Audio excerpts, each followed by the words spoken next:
मध्य प्रदेश में ज्योतिरादित्य सिंधिया बहुत एक्टिव दिखाई दे रहे हैं। केंद्रीय मंत्री हैं, लेकिन अपने क्षेत्र में जमकर काम कर रहे हैं। उनका ये काम करना क्यों चर्चा का विषय है? निश्चित तौर पर उनका अपना क्षेत्र है, अपने क्षेत्र में वो अपनी पार्टी बीजेपी के लिए अच्छा प्रदर्शन करना चाहेंगे, लेकिन साथ ही साथ इस बात की भी बहुत तेज चर्चा है कि क्या मध्य प्रदेश में इस बार चेहरा बदल दिया जाएगा। चेहरा बदला जाएगा तो ज्योतिरादित्य सिंधिया क्या इस रेस में आगे दिखाई पड़ते हैं। अब वो अपने क्षेत्र के लिए तो बहुत मजबूत काम कर ही रहे हैं, साथ ही साथ में पूरे मध्य प्रदेश के लिए भी बीजेपी की तरफ से एक बड़े चेहरे के तौर पर सामने आ रहे हैं। ग्वालियर समेत पूरे अंचल में हुई ओलावृष्टि और बारिश से हुए नुकसान के बीच केंद्रीय नागरिक उड्डयन मंत्री ज्योतिरादित्य सिंधिया की भावुक कर देने वाली तस्वीरें सोशल मीडिया पर वायरल हो रही हैं। ज्योतिरादित्य सिंधिया यहां पर जायजा लेने पहुंचे थे नुकसान का। नष्ट फसलें, बुजुर्ग किसानों की आंखें नम देखकर सिंधिया खुद भी भावुक हो गए। दरअसल ग्वालियर आए केंद्रीय मंत्री ज्योतिरादित्य सिंधिया शनिवार दोपहर घाटी गांव, आरोन पाटई के ओला प्रभावित गांवों में पहुंचे। यहां उन्होंने सीधे खेतों में पहुंचकर ओलावृष्टि से नष्ट हुई फसलों का मूल्यांकन किया और प्रभावित बड़का गांव और बरहाना में खुद जाकर सर्वे किया और किसानों के बीच जाकर बात की।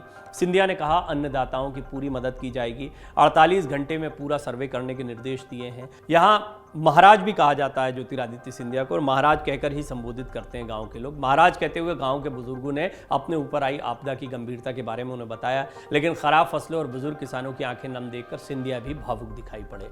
जायजा लेने के दौरान केंद्रीय मंत्री सिंधिया ने कहा कि अन्नदाता पर आए संकट की घड़ी में हम उनके साथ हैं। साथ ही कहा कि ओलावृष्टि से बहुत नुकसान हुआ है। उन्होंने अफसरों को जल्द से जल्द मूल्यांकन कर मदद करने के लिए कहा है। इस दौरान उनके साथ ऊर्जा मंत्री प्रद्युम्न सिंह तोमर, मोहन सिंह राठौर उपस्थित थे। सिंधिया से पहले पूर्व मंत्री और क्षेत्रीय विधायक लाखन सिंह और ग्वालियर सांसद और भाजपा नेता विवेक शेजवलकर ने एक साथ ओला प्रभावित एरिया का निरीक्षण किया है, जहां उन्होंने पीड़ित किसानों से मुलाकात करते हुए कहा कि शीघ्रता से सर्वे कर किसानों को जल्द मुआवजा प्रदान किया जाएगा और मुआवजा नुकसान के हिसाब से पर्याप्त राशि दी जाएगी।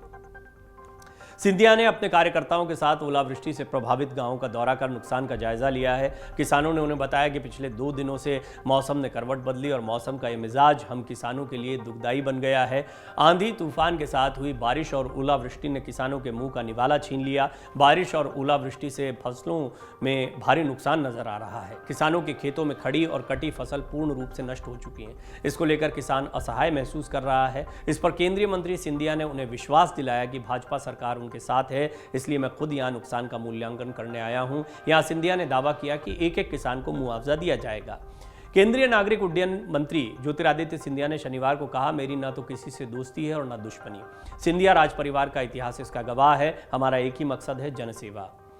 सिंधिया राहुल गांधी पर पूछे गए सवाल का जवाब दे रहे थे। 2 दिवसीय ग्वालियर दौरे पर पहुंचे सिंधिया ने कहा कि हाल में ही उत्तराखंड के एक सीमावर्ती गांव में रात्रि विश्राम करके आए हैं। वो सभी सीमावर्ती गांवों तक विकास योजनाओं का पहुंचना केंद्र सरकार का पहला लक्ष्य है। पहली बार ऐसा हो रहा है कि कैबिनेट स्तर के केंद्रीय मंत्री सीमावर्ती राज्यों में रात बिता रहे हैं। उन्होंने कहा कि प्रधानमंत्री नरेंद्र मोदी की सोच है कि केवल बड़े शहरों ही नहीं बल्कि सीमावर्ती गांवों तक जब सरकारी विकास योजनाएं पहुंचेंगी तभी देश का विकास हो पाएगा। प्रधानमंत्री नरेंद्र मोदी के नेतृत्व में भारत उदय हो रहा है और देश का विकास हो रहा है। मध्य प्रदेश में शुक्रवार शनिवार को तेज हवा के बाद ओले गिरने के साथ ऐसी बर्बादी हुई कि किसान बर्बाद हो गए। इसी का जायजा लेने के लिए ज्योतिरादित्य सिंधिया पहुंचे। बेमौसम की बारिश, ओलों की मार गेहूं, चना, सरसों की तैयार फसल पर पड़ी है। मंदसौर में भी रविवार सुबह तक खेतों में ओले बिछे रहे। ग्वालियर चंबल संभाग में प्रशासन ने शुरुआती सर्वे में 60 से 85% नुकसान का अनुमान जताया। तो आप अंदाजा लगा सकते हैं किसानों पर कितनी बड़ी मार पड़ी है। तो इसके 2 पहलू हैं। एक तो ज्योतिरादित्य सिंधिया अपने क्षेत्र में तो कार्य करेंगे, उनसे उम्मीद की जाती है, केंद्रीय मंत्री हैं, बीजेपी के बड़े नेता हैं। दूसरा, मध्य प्रदेश में चुनाव नजदीक हैं, इससे पहले वो अपनी चुनावी जमीन को भी मजबूत कर रहे हैं। अपने क्षेत्र में उनको अच्छा प्रदर्शन करना ये उनके लिए एक चुनौतीपूर्ण कार्य होगा। साथ ही साथ में आगामी चुनाव के बाद में यदि चेहरे की लड़ाई शुरू होती है तो वहां भी सिंधिया की दावेदारी इन कार्यों से मजबूत हो सकती है। डाउनलोड करें अमर उजाला ऐप और पाएं खबरें लगातार। अगर आप ये वीडियो YouTube पर देख रहे हैं तो हमारे चैनल को सब्सक्राइब करें और बेल आइकन को दबाना ना भूलें। अगर आप Facebook पर ये वीडियो देख रहे हैं तो हमारे पेज को लाइक करें।